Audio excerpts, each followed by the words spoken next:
খারাপ ছাত্র ছিলাম বলে হেডমাস্টার স্কুল থেকে বের করে দিয়েছিল। গতকাল সে হেডমাস্টারকে আমার কাছেই আসতে হলো। হা হা হা। তিনি আমার দিকে তাকিয়ে লজ্জিত ছিলেন। হয়তো তার লজ্জিত মাখানো মুখে ক্ষমার ভঙ্গি ছিল। তার কাজটা করাতে আমি কোনো টাকা নেইনি, যাতে তিনি বুঝেন সে অপমানের উত্তর। অবশ্য সেদিন বের করে না দিলে আজ এই অবধি আসতে পারতাম না। আজ এমন এক পর্যায়ে আছি আমি, সবাইকে আমার কাছে কোনো না কোনো ভাবে আসতে হয়।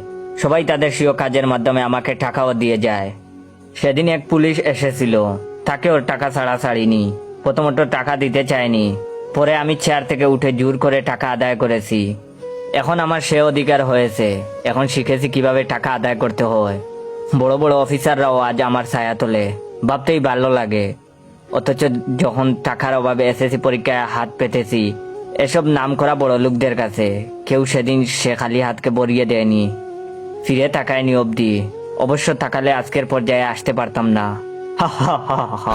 প্রতিটা প্রতিষ্ঠিত শিক্ষিত মানুষের উচিত একজন করে শিক্ষিত মানুষ তৈরি করা, লালন করা। অথচ কেউ করে না। যদি করতো সেদিন টাকার অভাবে আমাকে কাঁদতে হতো না, রাস্তায় দাঁড়াতে হতো না। অবশ্য করলে আজকের পর্যায়ে আসতেও পারতাম না। তাই ধন্যবাদ তাদের। ভাবতেই ভালো লাগে, যে মেয়েটি আমাকে প্রত্যাখ্যান করেছিল টাকা ছিল না বলে, সে মেয়ের হাজবেন্ডও গতকাল এসেছিল। হা হা হা। অন্যরকম ভালো লেগেছিল আমার কাছে। লজ্জায় সে বাইরে ছিল, আমার অফিসেও ঢুকতে পারেনি।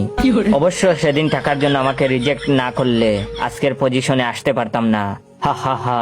তবে তার লাঞ্ছনায় একটা কথা বুঝেছি, ভালো ছেলের জন্য মেয়েরা তাদের হাত ধরে না, মেয়েরা হাত ধরে শুধু টাকার, শুধু টাকার।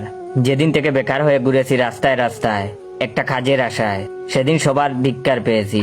অবশ্য ধিক্কার না পেলে আজ এই অবধি আসতেও পারতাম না। হা হা হা। আজ আমার অফিসে এসে সবাই সিরিয়াল দেয়, ওয়েট করে একবার দরজা খোলার অপেক্ষায়। তাদের গাম দেখতে ভীষণ ভালো লাগে আমার। অবশ্য সেদিন তারা আমার গাম না জড়ালে আজ এই আসনে অধিষ্ঠিত হতাম না আমি। সমাজের এই সকল ঘৃণতম শ্রেণী থেকে টাকা আদায় করতে পারতাম না আমি। হা হা হা হা। জানেন, ছোটবেলায় বাবাকে হারিয়েছিলাম। কেউ কাছে এসে বলেনি বাবা মারা গিয়েছে তো কি হয়েছে, আমরাও যে তোমার বাবা, আমরাও যে তোমার অভিভাবক। অবশ্য বললে আজ এই অবধি আসতে পারতাম না।